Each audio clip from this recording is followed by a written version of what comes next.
Cette émission est conçue et réalisée par des membres de la communauté avec l'aide de Télé-Cogeco.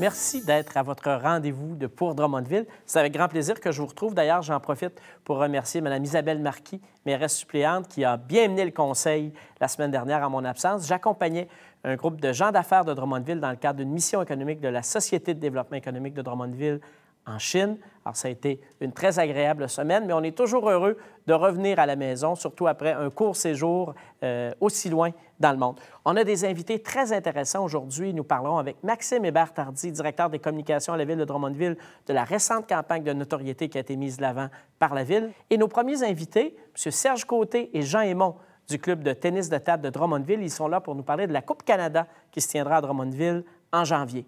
Avant de rencontrer mes invités, j'en profite pour féliciter M. François Choquette pour sa réélection à titre de député de Drummond à la Chambre des communes. Ce sera un plaisir, M. Choquette, de continuer à travailler avec vous.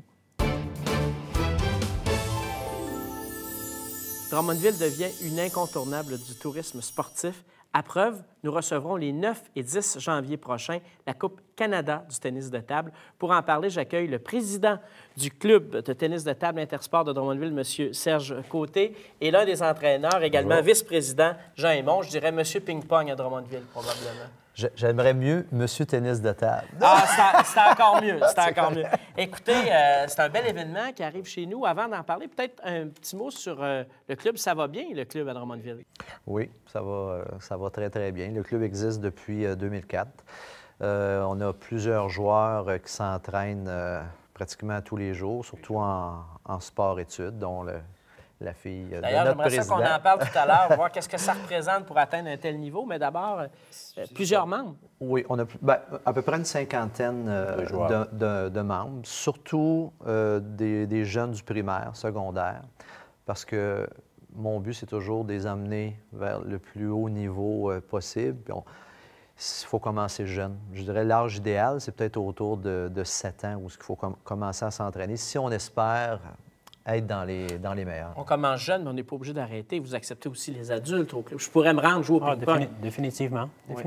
Les adultes peuvent venir jouer à tous les jours. On a probablement le plus beau club au Québec. Donc, c'est un bel endroit. C'est au complexe sportif Drummondville, donc sur Mon Plaisir, où il y a déjà le complexe aquatique. Tout exactement. Ça, donc pour avoir l'information, là, ils peuvent aller téléphoner au Drummondville Olympique. Justement, M. Côté, j'aimerais qu'on en parle. M. Aymon faisait rapidement mention tout à l'heure. Votre fille, Alicia, se démarque parmi les meilleures joueuses, non seulement au Canada, mais au Québec, au monde, pardon. Sur la scène internationale. Sur la scène internationale, aux Jeux panaméricains, médaille de bronze cet été, championne cadette en 2014 au Canada. Ça doit être exigeant, hein? On ne devient pas championne comme ça à jouer dans son sous-sol à quelques reprises ou à l'école pendant la récréation. Pour Alicia, c'est une passion. C'est une passion carrément. S'entraîne 20-25 heures par semaine, je dirais 50 semaines par année pour atteindre le niveau pour jouer sur le circuit international. On doit pratiquer, répéter les gestes continuellement. Puis elle le fait avec passion, puis elle a du plaisir à le faire. Fait que papa et maman vont suivre, on est content avec ça. Oui, j'imagine que c'est exigeant pour les parents aussi. Oui, effectivement. Très puis elle a un bon support avec Jean, David Jacques est là régulièrement, puis ils vont poursuivre avec elle, puis on continue avec ça. Donc, elle sera de la compétition au mois de janvier? Définitivement, on l'espère de tout cœur qu'elle va être là. Ça va être le fun pour elle, parce que ça va être local. Même pour les papas et les mamans, on n'aura pas besoin de se déplacer pour... Une compétition qui va coûter moins cher. Effectivement, effectivement. Mais il y aura d'autres joueurs aussi, parce que Coupe Canada, c'est sérieux, là. On nous dit que c'est aussi une étape dans la qualification pour les Jeux olympiques de Rio en 2016. Alors, situez-nous cette compétition-là je vous dirais, sur le circuit de tennis de table. Oui. Tous les meilleurs joueurs au Canada vont être là. Ouais. Pour aller aux Jeux olympiques, pour espérer aller aux Jeux olympiques, il faut que les joueurs passent par Drummondville.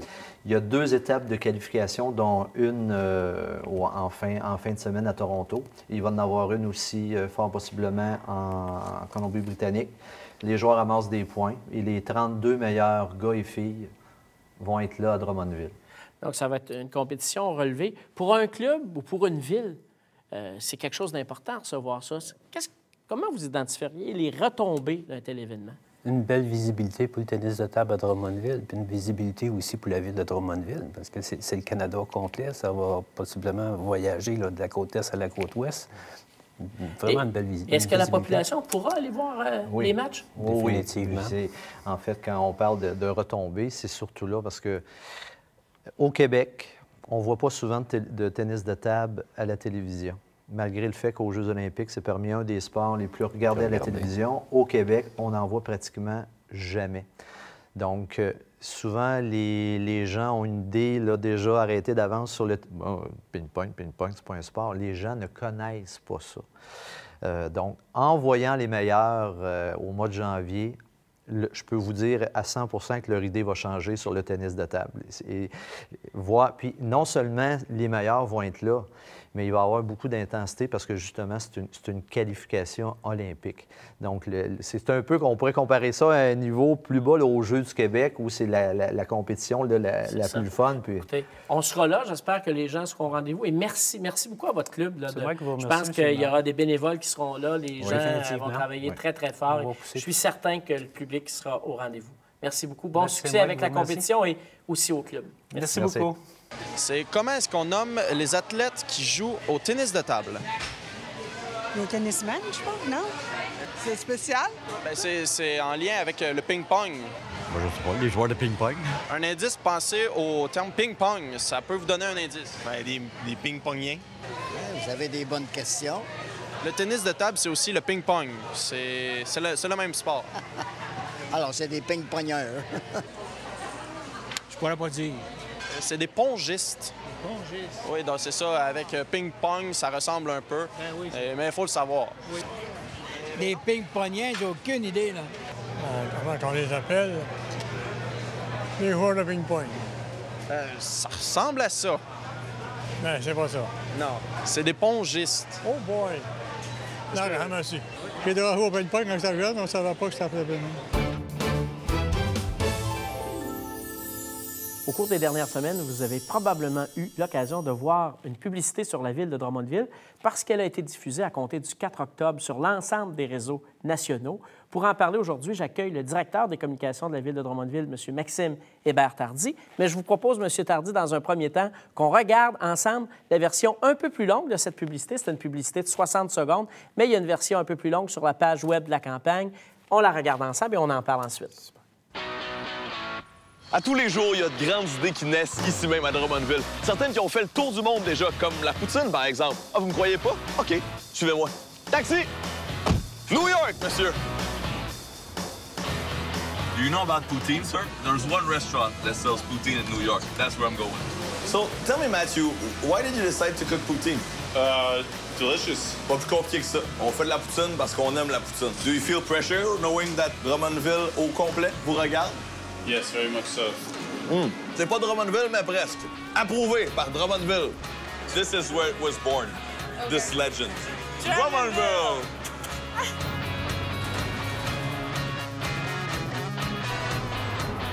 C'est moi, ça! This is the mayor's office. Okay. La mairie. Say hi to the mayor. Hi, Mayor. You guys do sports? I do push-ups and... Push-up? OK, on fait des push-ups. Ça, on peut faire ça au complexe sportif de Drummondville. Il y a de la place en masse. On continue le périple, on s'en va dans le sud.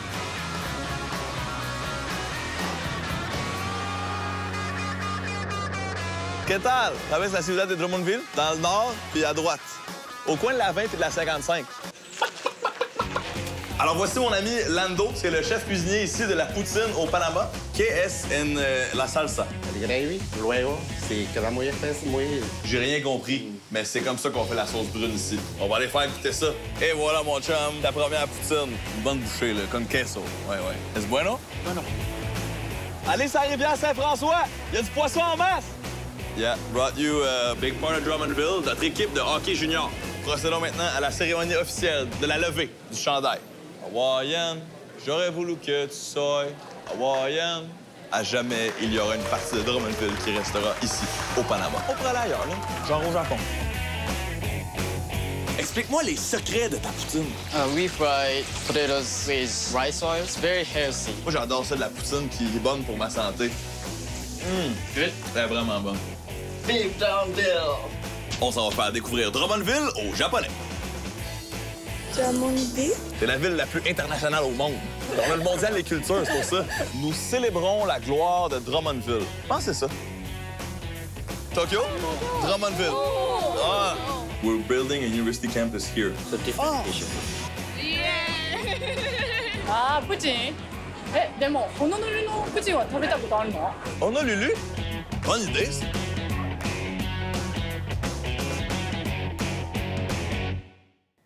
On a eu beaucoup de commentaires positifs. C'est toujours agréable de revoir cette publicité-là. C'était quand même audacieux.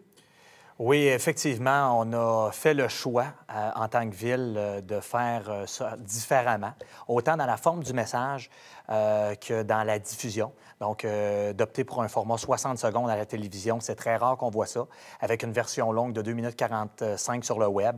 La page de campagne a été visitée et revisitée, je dirais même, donc le vivdmv.com. Pour ceux qui ne l'ont pas fait, d'ailleurs, j'invite nos auditeurs à le faire dès maintenant. Mais quand on parle d'audace, ça qualifie ce que la Ville a décidé de faire comme campagne. Et pourquoi faire une campagne de notoriété pour un citoyen de Drummondville? Là, pourquoi on a besoin de faire connaître Drummondville à l'extérieur? Bien, à la base, la Ville a commandé un sondage auprès d'une firme indépendante en 2014 où on désirait mesurer la perception des gens de l'extérieur du centre du Québec envers Drummondville. Puis, il y a plusieurs questions qui ont été posées, bien évidemment. L'une d'entre elles référait vraiment à la notoriété de Drummondville. Dans une question, on demandait « Connaissez-vous Drummondville? Oui ou non? » On a été surpris d'apprendre que 46 des gens... Presque une personne sur deux. Presque une personne sur deux disaient connaître peu ou pas Drummondville. Donc, à partir de ce constat-là, le conseil municipal a décidé d'investir dans une campagne de notoriété.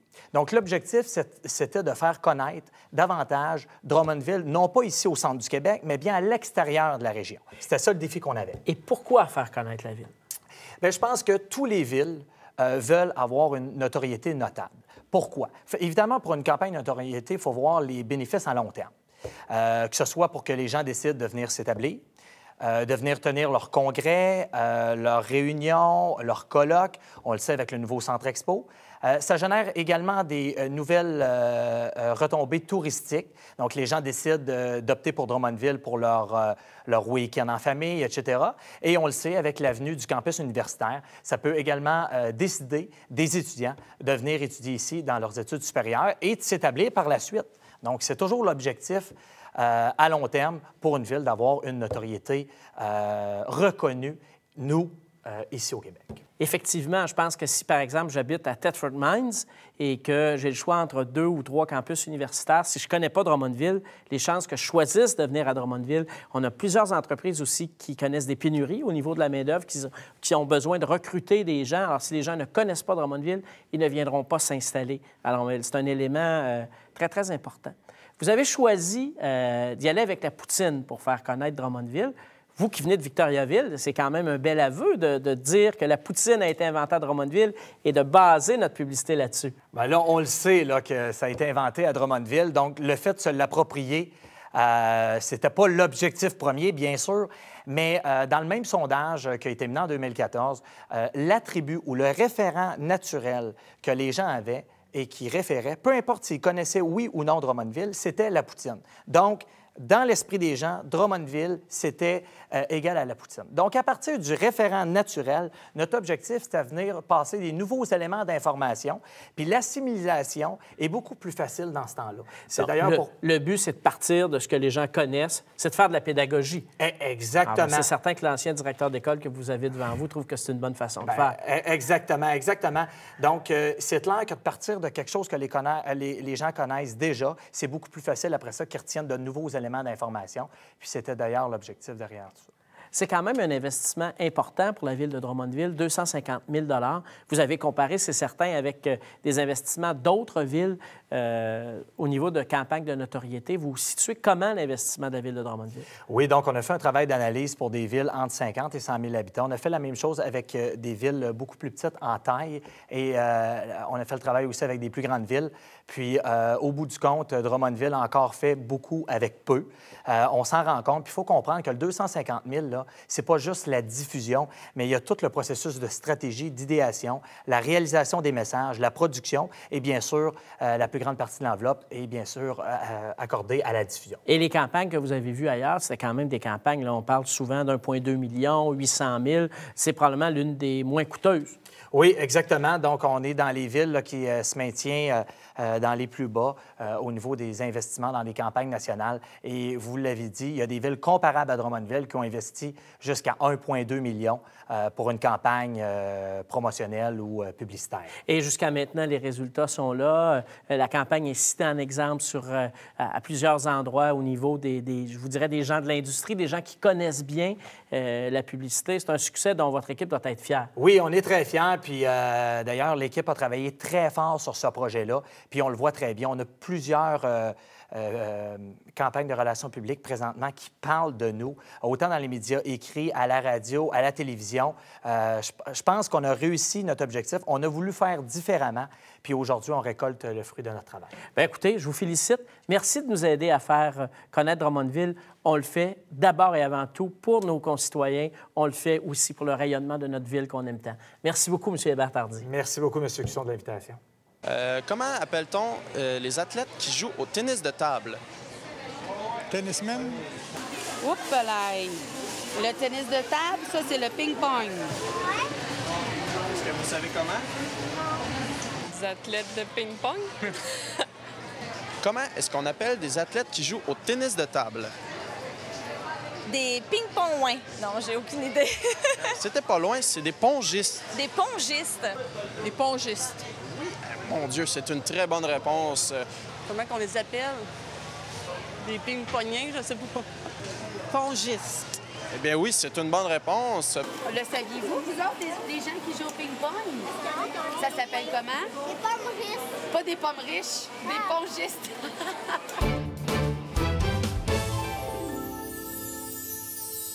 C'est tout pour cette semaine. Je vous remercie d'avoir été là encore une fois. Vous êtes fidèles et j'apprécie énormément. Déjà, on se retrouve au mois de novembre, la prochaine fois, pour la séance régulière du conseil municipal. Le 2 novembre, on sera déjà à la mi-mandat de ce mandat de 4 ans que vous m'avez accordé. Ça va très, très vite. Je vous invite aussi à profiter du dernier week-end du Village hanté, présenté par le Village québécois d'antan. Ça vaut le déplacement, ça vaut le détour. J'aurai peut-être l'occasion de vous y croiser. Merci et à la semaine prochaine.